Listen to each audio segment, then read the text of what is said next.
روک کے ایک جملہ پیش کر دوں جو افراد نہیں پہنچ رہے ہیں. علامہ امینی صاحب الغدیر 20 جلدیں لکھی، 35 سال اپنی زندگی کے وقف کیے مولا علی کی ولایت کے دفاع میں. کتاب لکھی الغدیر فی الکتاب والسنت والادب. پوری دنیا کی تمام لائبریریوں میں گئے، جہاں جہاں کتاب بڑے بڑے کتاب خانے تھے، میں تمام کتاب خانوں میں جاؤں گا تاکہ جناب امیر کی ولایت کے دفاع میں لکھ سکوں. لکھنؤ گئے ناصری لائبریری میں، پوری دنیا کی لائبریریوں میں گئے، سب جگہ گئے، ترکی گئے، مصر گئے. جب جامعۃ الازہر گئے تو وہاں پہ تمام جو بزرگ مفتی تھے ان سب نے کہا ایک کھانا ہمارے ساتھ کھا لیجیے گا. نہیں، میں کتابیں پڑھنے آیا ہوں، کھانے نہیں آیا ہوں، بس ایک کھانا کھا لیجیے. کہا ٹھیک ہے میں آؤں گا، لیکن ایک شرط پہ، مجھ سے کوئی سوال نہ کیجیے گا، کوئی سوال نہ کرے. کہا کیوں؟ کہا کیونکہ میں مجبور ہوں، جواب ضرور دوں گا. تم سوال کرو گے میں جواب ضرور دوں گا، شاید تمہیں گراں گزر جائے میرا جواب دینا اگر مجمع پہنچتا رہے گا. کہا ٹھیک ہے ہمارا وعدہ. جو جامعۃ الازہر کے مفتی اعظم تھے انہوں نے کہا ہمارا وعدہ، کوئی سوال نہیں ہوگا. جیسے ہی وہ تشریف لے گئے، 50s یا 60s کی 60-70 سال پہلے کی بات ہے، تشریف فرماتے 84 وہاں پہ مفتیان موجود تھے. اچانک ایک نے سوال کر لیا کہ بتائیے کون افضل تھا، نام لیے کچھ، تو انہوں نے فوراً پلٹ کے کہا میں نے تو پہلے ہی کہا تھا سوال نہ کیجیے گا. تو مفتی اعظم نے کہا اب سوال ہو گیا تو جواب دے دیجیے. کہا میں جواب دیتا ہوں، پھر میرا بھی ایک سوال ہے، آپ سب لوگ ہاں یا نہ کہیے گا. ایک ایک آدمی سے سوال کروں گا. یہ بتائیے کیا یہ حدیث صحیح ہے رسول خدا کی جو مسند احمد بن حنبل میں آئی ہے، تمام کے تمام مسلمانوں کی کتابوں میں ہے کہ من مات ولم یعرف امام زمانہ فقط مات میتۃ الجاہلیہ، جو بھی اپنے زمانے کے امام کی معرفت کے بغیر مر گیا وہ جاہلیت کی موت مرا. سارا مجمع چلے گا میرے ساتھ بھئی، یہ آدھا مجمع بولے گا میں نہیں پڑھوں گا، سارے مجمع کی توجہ ہوگی. علامہ امینی نے سوال کیا کیا یہ حدیث رسول خدا صحیح ہے جو تمام کتابوں میں موجود ہے کہ جو اپنے زمانے کے امام کی معرفت کے بغیر مرا وہ جاہلیت کی موت، جہالت نہیں، جاہلیت کی موت مرا، یعنی زمانہ جاہلیت کی، پری اسلامک دور کی موت مرا، اسلام سے پہلے کی، یعنی کفر کی موت مرا، کفر کی موت مرا. جو بغیر امام کے، اپنے زمانے کے امام کی معرفت کے بغیر جو مرا وہ کفر کی موت مرا. کیا حدیث صحیح ہے؟ ایک مرتبہ انہوں نے ایک ایک سے کہا صرف ہاں یا نہ. تو 84 تمام کے تمام جو وہاں پہ مفتی تھے سب نے کہا ہاں، مستند مستند مستند. جب سب نے کہہ دیا تب علامہ امین نے ایک سوال کیا، یہ بتاؤ کیا فاطمہ الزہرا اپنے زمانے کے امام کی معرفت رکھتی تھیں یا نہیں؟ بات پہنچ گئی عزیزان گرامی. یہ بتاؤ کہ جناب سیدہ اپنے زمانے کے امام کی معرفت رکھتی تھیں یا نہیں رکھتی تھی؟ اگر کہو نہیں رکھتی تھی معاذ اللہ تب بھی تمہارا ایمان گیا، اور اگر کہو ہاں تو بتاؤ امام کون تھے؟ یہ سوال کیا، ایک ایک کر کے سارے مفتی چلے گئے. مفتی اعظم نے کہا تم نے میرا کھانا خراب کر دیا، اتنا کھانا بنوایا تھا کوئی نہیں کھائے گا. کہا کھانا میں نے نہیں، سوال کرنے والے نے خراب کیا. عزیزان گرامی اب جناب زینب کبریٰ نے اس دربار میں خطبہ دینا نہیں تھا. توجہ، امام موجود ہیں، چوتھے امام موجود ہیں، بی بی کے بھی امام ہیں، لیکن جیسے ہی، اور خود یزید ایک تخت پہ بیٹھا تھا، بار بار جناب زینب سے خطاب کرتا تھا، تاریخ میں الفاظ ہے. اس نے سوال کیا ان میں زینب کون؟ کیونکہ سن رکھا تھا پورے رس سے خطبے دیے ہیں یزید کے خلاف اور مولا کے دفاع میں. اس نے سوال کیا زینب کون ہے؟ کسی نے اشارہ کیا یہ ہیں. اس نے بی بی سے کلام کیا، بی بی نے کہا اس لائق نہیں سمجھتی تیرے سلام کا جواب دوں. اس نے پھر خطاب کیا آپ زینب ہے، بی بی نے کہا جواب نہیں دیتی. بچے ڈرنے لگے، بی بی نے کہا ڈرنے کی ضرورت نہیں ہے، کچھ نہیں بگاڑ سکتا. چلیے گا میرے ساتھ، میں پورا خونہ جگر دے رہا ہوں. پوری رات نہیں سویا ہوں، مسلسل پچھلے 4 ہفتوں سے سفر ہی کے اندر ہوں، اور مسلسل یقین مانیے مجالس کے علاوہ اور کچھ نہیں ہے. نہ کھانے کی اس وقت کوئی بھوک ہے، نہ سونے کی، صرف اور صرف مجالس پڑھ رہا ہوں. جو مطالب پیش کروں میرے قبول فرما لیجیے گا. اب ایک مرتبہ جب وہ بار بار خطاب کر رہا تھا نا، بی بی جواب نہیں دیتی تھی. جناب زینب نے، اس نے پہلے کلام کیا، جواب نہیں دیا، بار بار کلام کیا، پھر سلام کیا، بی بی نے جواب نہیں دیا.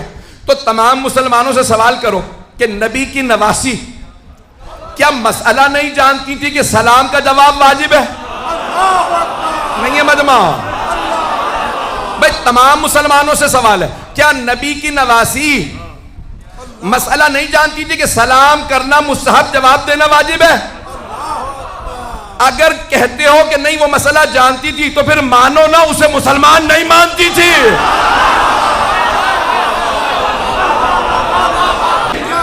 توجہ فرمائی ذہن گرامی۔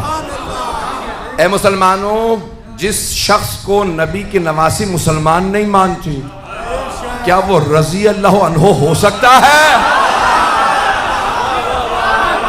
توجہ فرما رہے ہیں ذہن گرامی۔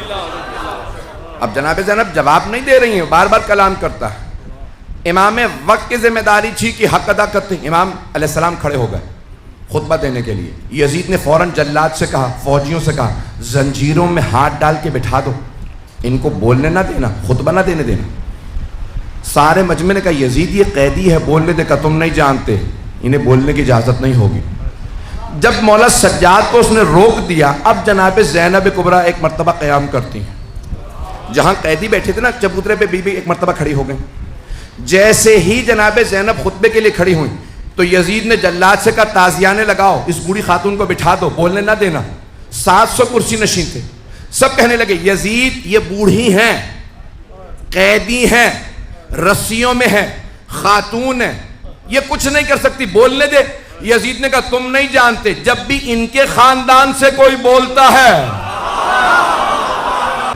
جب بھی ان کے خاندان سے کوئی بولتا ہے وہ ہمارے خاندان کو نابود کر دیتا ہے۔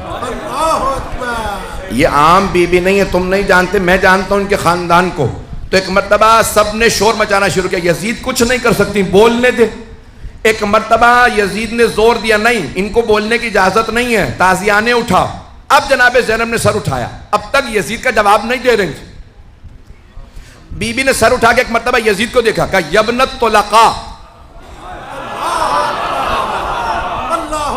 طلقاء جمع ہے طلیق کی۔ طلیق کہتے ہیں جب دو افراد میں جنگ ہو، ایک دوسرے کو گرا کے زیر کر دے اور سینے پہ پاؤں رکھ کے کہ جا، اسے گرانے کے بعد، زیر کرنے کے بعد کہ جا، میں نے گرا دیا تھا، میں تجھے چھوڑ رہا ہوں۔ عزیزان گرامی اسے کہتے ہیں طلیق۔ اب بی بی نے فرمایا یبنت طلقاء، ایک نہیں، توجہ سارے مجمع کی۔ بی بی نے کہا یبنت طلقاء، بھول گیا اپنے اجداد کو؟ تیرے اجداد کو میرے بابا نے زیر کر کے آزاد کیا تھا۔ بی بی نے فرمایا یبنت طلقاء، بھول گیا اپنے اجداد کو جنہیں زیر کرنے کے بعد میرے بابا نے آزاد کر دیا تھا، میرے بابا اور میرے نانا نے آزاد کیا تھا۔ میں علی کی بیٹی ہوں، روک سکتا ہے تو روک کے دکھا۔ رسیوں میں ایک بی بی کہہ رہی ہیں اس سے، حکومت اس کی، تخت اس کا، تاج اس کا، سکہ اس کا، فوج اس کی، لشکر اس کا، محل اس کا۔ بی بی قیدی تھی، بی بی نے کہا خدا کی قسم ہم اہل بیت کا ذکر مٹنے والا نہیں ہے، واللہ لا تمحو ذکرنا، خدا کی قسم ہم اہل بیت کا ذکر مٹنے والا نہیں ہے۔ لوگ رونے لگے، ارے یہ رسول کی نواسی ہوتے ہوئے قسم کھا رہی ہیں، مٹ تو گئے، یہ بھائی مارے گئے، بیٹے مارے گئے، خود کہہ دی۔ وہ سمجھ نہیں رہے تھے نہ یزید کی حکومت رہے گی، نہ تخت رہے گا، نہ تاج رہے گا، نہ سکہ، نہ فوج۔ اسی شام میں یزید کی قبر کا نشان نہیں ہوگا،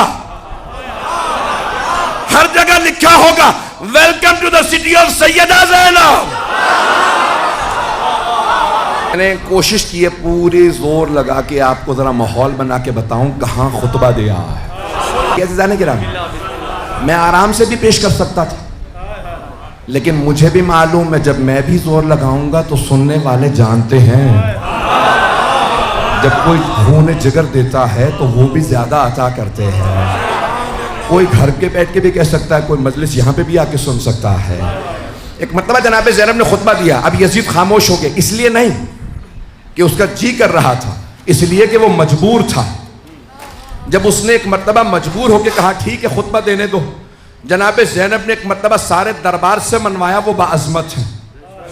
جب منوا لیے نا سارا دربار، وقت نہیں ہے تفصیل میں نہیں جا سکتا، جب سارے دربار نے مان لیا یہ بی بی عام بی بی نے، یہ بی بی بہت باعظمت ہے، جب سب کہنے لگے، رونے لگے، کہا یہ بی بی بہت باعظمت، اب جناب زینب نے مولا سجاد کا رخ کیا، کہا قم یا سیدی و مولائی. بھئی جب سب سے منوا لیا نا یہ بی بی بڑی باعظمت ہے، بڑی باعظمت، بی بی نے کہا مانتے ہو میں باعظمت ہوں، یہ میرا بھی امام ہے.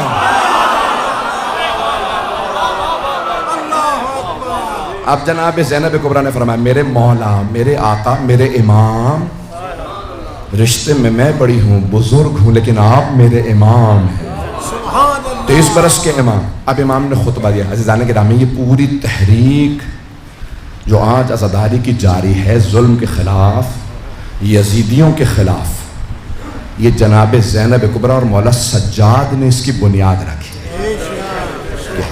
رسول خدا نے فرمایا افضل الجہاد کلمۃ الحق عند الجائر، ظالم و جابر کے سامنے کلمہ حق بلند کرنا سب سے بڑا جہاد.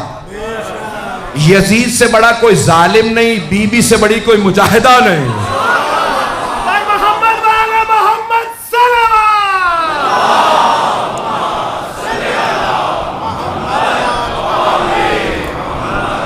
توجہ فرما رہے ہیں گرامی.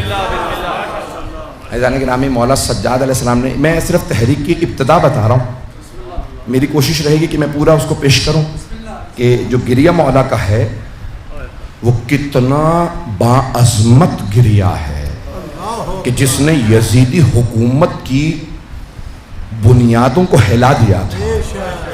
ایک مرتبہ مولا سجاد علیہ السلام سے سب نے دربار نے کہا اب آپ خطبہ دیجئے. جب جناب زینب نے کہا نا کھڑے ہو جائیے آپ خطبہ دیجئے، اب سارا دربار کہنے لگا. اب یزید مجبور ہو گیا، روک نہیں سکتا تھا. لوگ کہنے لگے آپ ممبر پہ آ جائیے. نہیں ہے مجمع. اب یزید کے درباری کہہ رہے ہیں امام سجاد سے آپ ممبر پہ آ جائیں. امام نے ایک مرتبہ ممبر کو دیکھا، کہا ھذا الاعود، اس لکڑیوں کے ڈھانچے پہ نہیں پہنچا سکا.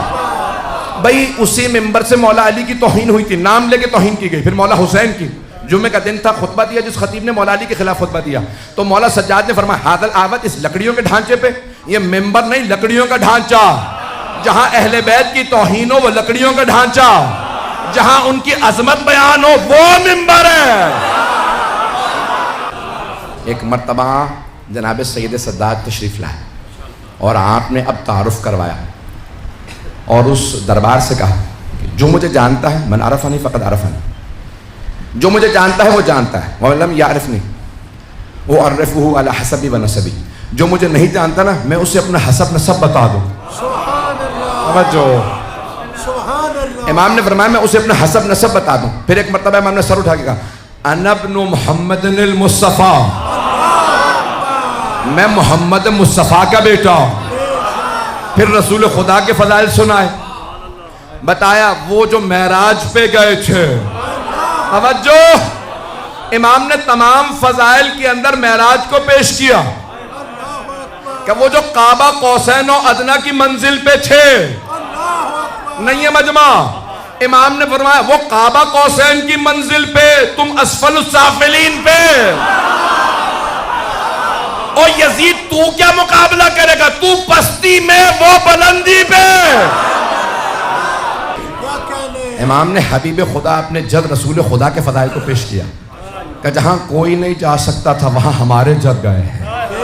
کہاں وہ میرے جد ہیں صلی بالملائکۃ بالسماء، کہ جنہوں نے آسمانوں پہ جا کے فرشتوں کو نماز پڑھائی. توجہ، سارے مجمع کی توجہ. یہ آدھا مجمع پہنچ جائے، یہ 20-40 افراد 100 اتنا بڑا مجمع ہے، ساروں کا پہنچانا ضروری ہے، خاص طور سے نوجوانوں کا. عزیزان گرامی، بی بی اس کے مولا سجاد اس کے دربار میں خطبہ دے رہے ہیں، جس کے باپ نے جب مدینے میں نماز پڑھائی تھی نا تو صحابہ نے اس کی ابا کو پکڑ کے کہا ہل سرقت صلاۃ ام نسیت الفاتحہ، تو نے نماز میں چوری شروع کر دیا یا جو فاتحہ بھی بھول گیا. نہیں ہے مجمع. باپ کو فاتحہ بھی پوری نہیں آتی تھی، صحابہ بھی محراب سے نکال دیتے تھے. مولا نے فرمایا تو اس کا بیٹا، میں رسول کی نظر سے جو عرش پہ بھی جائے تو وہاں بھی نماز پڑھا کے آئے. توجہ رہے گی؟ توجہ ہے ناظرین کرام؟ بھائی طبیعتوں پہ گراں تو نہیں گزر رہے میرے جملے. ایک مرتبہ جناب مولا سجاد علیہ السلام نے فرمایا کہ تو بھول رہا ہے تو کون ہے؟ پھر آپ نے رسول خدا کے فضائل کو بیان کیا, بڑی تفصیل سے بیان کیا, جن کے یہ فضائل, یہ فضائل, یہ فضائل, جن پہ قرآن آتا تھا, جو نور ہیں. توجہ بھئی, سارے مسلمان کہتے ہیں مدینہ منورہ. مدینہ کو کیا کہتے ہیں سب؟ منور. کیوں کہتے ہیں؟ کہ رسول خدا وہاں ہے. جس نبی کی وجہ سے شہر منور ہے وہ خود نور نہیں ہے.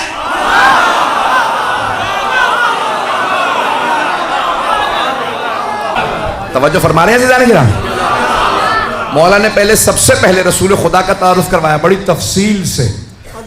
میرے پاس وقت نہیں ہے, یہ خطبہ ایک اشرہ چاہیے اس خطبے کے لیے کہ تفصیل سے بیان کر سکوں, لیکن میرے بھائی نے کہا تھا اعلان کرتے ہوئے کہ انشاءاللہ مولانا پورے خمسے کا یہاں پہ سنا دیں گے. میری پوری کوشش ہے جو خمسے میں ہو خلاصہ تیز رفتار سے چل رہا ہوں ویسے سنیے گا حضرات. جانے کہ ایک مرتبہ جناب مولا سید سجاد نے رسول خدا کا تعارف کروایا, فضائل پڑھے. پھر ایک مرتبہ دوبارہ یزید کو دیکھا کہ انا ابن علی المرتضی, میں علی مرتضی کا بیٹا ہوں. توجہ بھئی, یہ وہی دربار تھا جہاں علی کے نام پہ پابندی لگی تھی. شام میں کوئی نام نہ لے, اس دربار میں کوئی نام نہ لے. اب یزید نے پوچھا آپ کون ہیں؟ ساری خواتین میں ایک مرد کون؟ آپ نے فرمایا انا علی ابن الحسین, میں حسین کا بیٹا علی ہوں. کہ مجھے کسی نے بتایا وہ کربلا میں مارا گیا. آپ نے فرمایا وہ میرا بھائی علی اکبر تھا. اس نے کہا یہ سارے مردوں کے سر ایک بچے کا سر. آپ نے فرمایا یہ علی ابن حسین اصغر ہے. اس نے پلٹ کے کہا آپ کے بابا کوئی اور کوئی نام نہیں ملا تھا؟ ہر بیٹے کا نام علی. کہ میرے بابا فرماتے تھے میرے اگر 100 بیٹے بھی ہوتے ہر کا نام علی. سلامت رہے, جیتے رہے. خدا ان ماؤں پہ رحمت نازل کرے جنہوں نے علی علی کرنا سکھایا. میرے بابا فرماتے تھے میرے 100 بیٹے بھی ہوتے میں ہر بیٹے کا نام علی رکھتا. دوبارہ سنیے گا, وہ دربار جہاں پہ مولا کے نام پہ پابندی تھی, جس نے پابندی لگائی تھی, اگر اسے عذاب سے فرصت ملی ہوتی تو وہ دیکھتا دربار اس کا تھا, علی علی ہو رہا تھا. توجہ سے جانے کے رام ہے, ممنون ہوں آپ کی محبتوں کا. ایک مرتبہ مولا سجاد نے کہا انا ابن علی المرتضی, میں علی مرتضی کا بیٹا. اب آپ نے اپنے جد جناب امیر کے فضائل کو پیش کیا کہ وہ جنہوں نے دونوں قبلوں پہ نماز پڑھی. بھئی زیادہ تر لوگ پہنچ گئے ہیں. قبلہ پہلے قبلہ اول بیت المقدس تھا, پیغمبر نماز پڑھا رہے تھے. جب قبلہ بدلا نماز پڑھا رہے تھے. مدینے سے باہر جس مکان پہ نماز پڑھا رہے تھے بیت المقدس اس طرف تھا, کعبہ اس طرف تھا. نماز کے دوران قبلہ بدل گیا. نماز کے دوران وحی آئی, میرے حبیب فولی وجہ کا شطر المسجد الحرام, اپنا رخ مسجد الحرام کی طرف کر لیجئے. پیغمبر نے اللہ کا حکم آتے ہی نماز میں رخ پھیرا. بیت المقدس سے کعبے کی طرف رخ کیا. بس ایک علی تھے, صرف ایک مولا کائنات تھے جو فوراً پیغمبر کے پیچھے آئے. نماز کے دوران گھبرا گئے حضرات. نماز کے دوران جناب امیر فوراً پیچھے آ گئے. پیغمبر نے رخ پھیرا, جناب امیر یہاں سے چلے اس طرف. اب نماز ختم ہوئی, سارے صحابہ پیغمبر کو دیکھ رہے ہیں, یا رسول اللہ کیا ہوا؟ اس طرف سے اس طرف. مجھے نہیں پتا کیا علی بھی وہی سن رہے تھے یا اتنے عاشق تھے کہ جہاں پیغمبر وہاں میں, اوروں میں علی میں بڑا فرق ہے. عزیزان گرامی, جناب امیر نے اس انداز سے کیا, مولا سجاد نے ایک مرتبہ پیش کیا کہ میں اس علی کا پوتا ہوں جنہوں نے دونوں قبلوں پہ نماز پڑھی, جنہوں نے 2 تلواروں سے جنگ کی. الضارب بسیفین، مولا سجاد فرما رہے ہیں 2 تلواروں سے. عزیزان گرامی، جو دائیں ہاتھ سے لڑتا ہے نا وہ بائیں ہاتھ سے نہیں لڑ سکتا، جو بائیں سے لڑے دائیں سے نہیں لڑ سکتا. مولا نے بڑے سے بڑے جنگجو سے کہا جیسا تو چاہے گا ویسا لڑ کے بتاؤں گا. ابو طالب کا بیٹا ہو تو کسی کا باپ اس لائق تھا نہ کہ علی جیسا بیٹا ہو باپ پہ ناز کرے.